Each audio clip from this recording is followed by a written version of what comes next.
বখতিয়াৰ খিলিজিক পৰাজিত কৰা কামৰূপৰ মহানায়ক পিঠুৰ সোঁৱৰণত আজি আমি নুনমাটিৰ পৰা চানমাৰিলৈ নিৰ্মাণ কৰা উৰণীয়া সেতুখন গুৱাহাটীবাসী আৰু অসমবাসী ৰাইজৰ বাবে উৎসৰ্গা কৰিলোঁ। 4.2 কিলোমিটাৰৰ নিৰ্মাণৰ কাম সম্পূৰ্ণ হৈছে।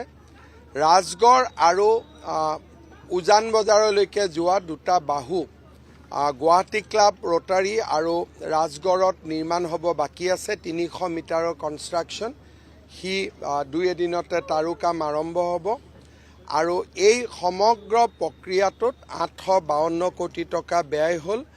নিশ্চিতভাৱে অসমৰ আটাইতকৈ এইখন দীৰ্ঘতম উৰণীয়া সেতু।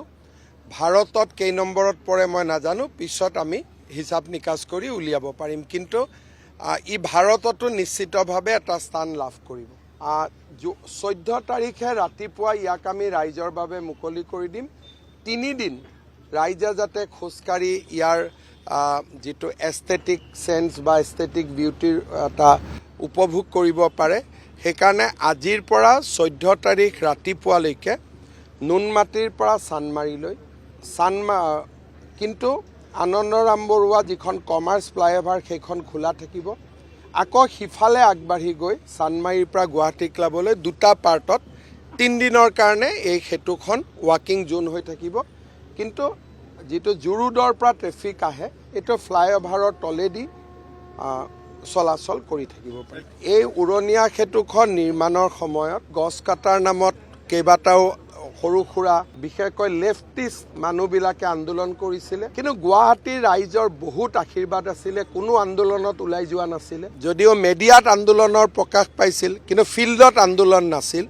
গুৱাহাটীত 12 লাখ মানুহ থাকে, 50 গৰাকী মানুহ আন্দোলনত যোৱা নাছিল। তাৰমানে বাকী মানুহৰ আশীৰ্বাদ আমাৰ লগত আছিল আৰু ৰাইজৰ আশীৰ্বাদৰ কাৰণে আজি চেলেঞ্জিং ফ্লাইঅভাৰ এখন আমি শেষ কৰিলোঁ। মনত ভাবিছিলোঁ ইলেকশ্যনৰ এদিন আগতে হ'লেও শেষ কৰিম, আজি আমি ইলেকশ্যনৰ এদিন আগতে হ'লেও শেষ কৰিব পাৰিলোঁ। জুবিন গাৰ্গে যেতিয়া গছ কটাৰ সময়ত তেওঁ আন্দোলনত গৈছিল, তাৰপিছত মই এদিন ৰাতিপুৱা ফোন কৰি কথা পাতিলোঁ যে এনেকুৱা হ'ব, ফ্লাইঅভাৰখন নহ'লে কি হ'ব কি নহ'ব। তেতিয়া মোক কৈছিল দাদা মোৰ পূৰা ছাপোৰ্ট আছে, আৰু পিছত তেওঁ টেলিভিশ্যনতো ইণ্টাৰভিউ দিছিলে যে মই গৈছিলোঁ কিন্তু হিমন্ত দাই মোক বুজাই দিছে, গতিকে এতিয়াৰ পৰা মোৰ কোনো বিৰোধিতা নাই।